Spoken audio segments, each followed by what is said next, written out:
Hello, Leo, Sun, Moon, Rising, and Venus signs. Kamusta kayo? Sana po nasa mabuti kayong kalagayan.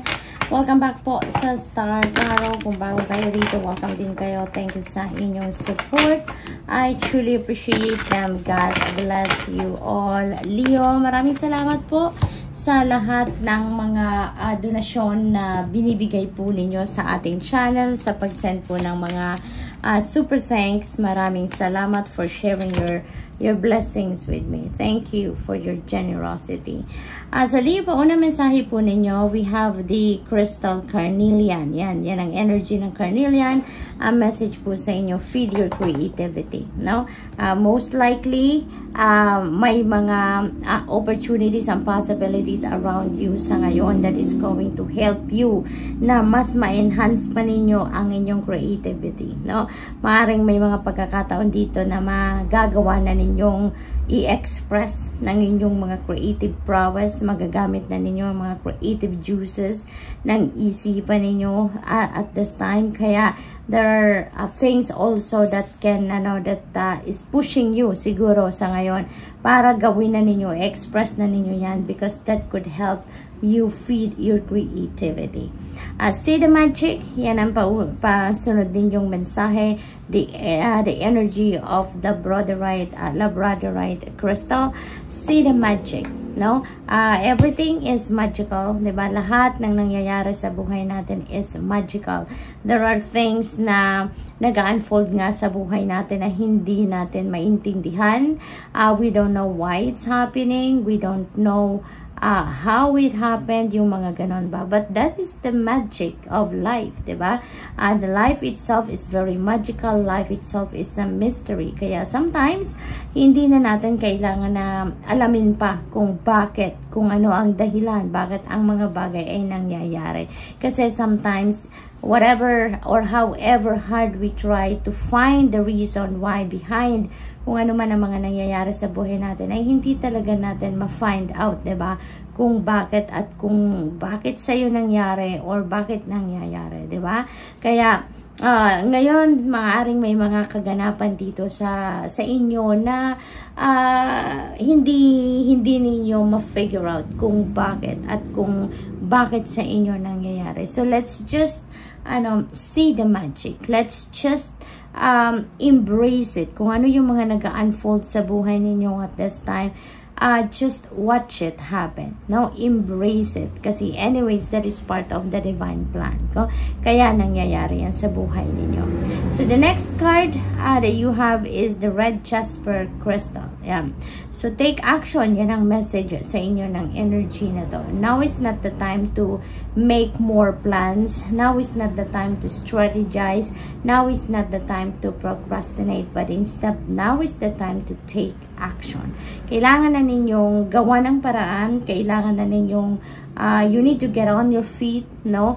At mag-take action na kayo dahil possibilities and opportunities are around you na ngayon that will support para ma-carry out ninyo kung ano man yung mga gusto ninyong mangyari, kung ano man ang mga gusto ninyong ma-achieve sa buhay ninyo. Okay? At this time. So, tignan natin kung ano pa ang ganap for Leo.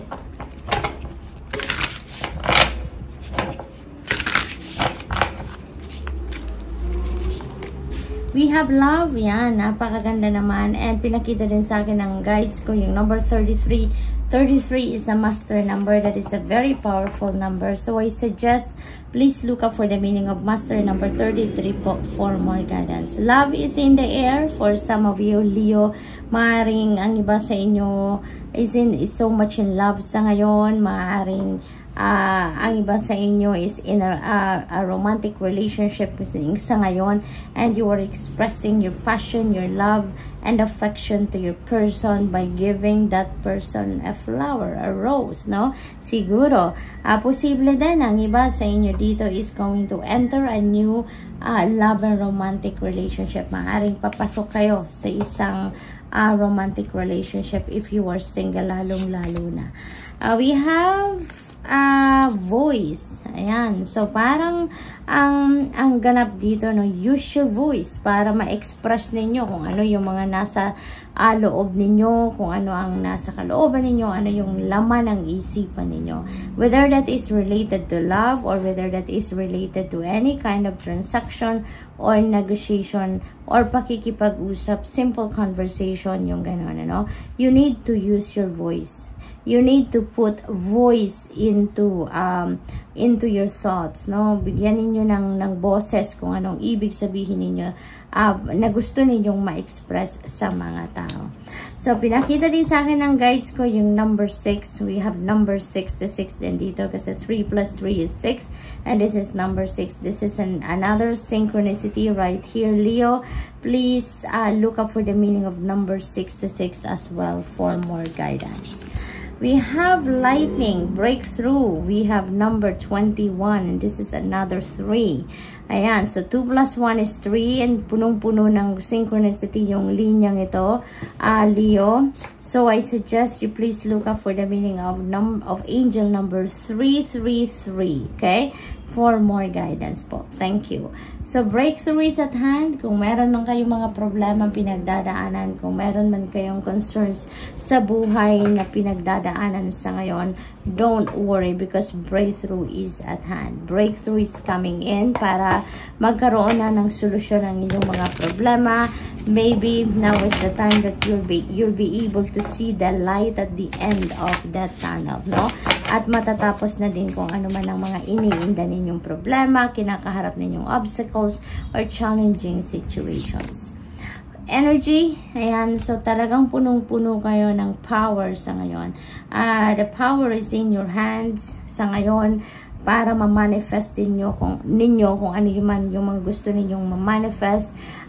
Parang nandito kayo sa very magical na energy din na parang nasa kamay ninyo ngayon. Kung ano yung gusto ninyong mangyari, yun ang maaring mangyari, no? Kung ano yung gusto ninyong makita sa inyong 3D reality, parang yan ang magagawa ninyo sa ngayon, no? Ganun ka-powerful ngayon ang energy ninyo, Leo. Uncertainty, there may be some uncertainty na kinakaharap ang iba sa inyo dito, but it feels like to me na kung ano man yan, ano, just go with the flow. Okay, just see the magic and go with the flow because it feels like to me na at the end of this path, no, meron ditong naghihintay na magandang sitwasyon sa inyo. There could be a game changer or a life-changing situation na naghihintay sa inyo dyan. Sa ngayon, hindi ninyo siguro makita, hindi kayo sigurado kung ano ang mga nangyayari.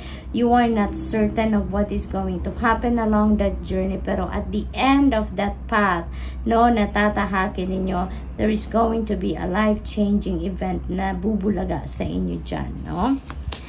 What else? We have protection. Huwag kayong mag-alala. Ano man ang ganap sa buhay ninyo, ano man ang mga pangyayari sa buhay ninyo, you are divinely protected. Lagi, sa spirit realm, laging may nakabantay sa inyo. Parang laging someone is watching you, and that may be Archangel Michael. Yan ang napipick up ko dito. Maybe siguro lagi kayong nagdadasal, humihingi kayo ng protection, no, ng guidance, ng gabay, na gwardyahan kayo, protektahan kayo ni Archangel Michael. That could also be your spirit guides. That could be also your guardian angel, no, na always watching you from afar, no, na to keep you safe and to protect you at all times. So good luck, Leo, and that's all I have for you for today. Thank you for watching. Love and light. Namaste.